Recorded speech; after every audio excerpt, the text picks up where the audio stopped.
Apakah Anda pernah mendengar penggalan lirik lagu dari Teta Ridwan Sauk berikut? Oleh sumanga pajarina batarayang naimi taula upa nusi jodoan inai areni. Apa musaba pole sumanga panjarina bataraya ne arem salang laupat tusi jodoan. Yang jika diterjemahkan ke dalam bahasa Indonesia bisa berarti semua terjadi, kau diciptakan akibat kehendak semangat yang maha kuasa.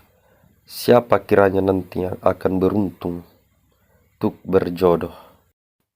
Ini adalah bentuk kekaguman sang penyanyi terhadap seseorang yang dianggap istimewa, baik dari segi kepribadian, fisik maupun takdirnya. Siapa kiranya nanti yang beruntung untuk berjodoh mengisyaratkan karena orang tersebut sangat istimewa, sehingga pasangan yang kelak berjodoh dengannya adalah orang yang sangat beruntung.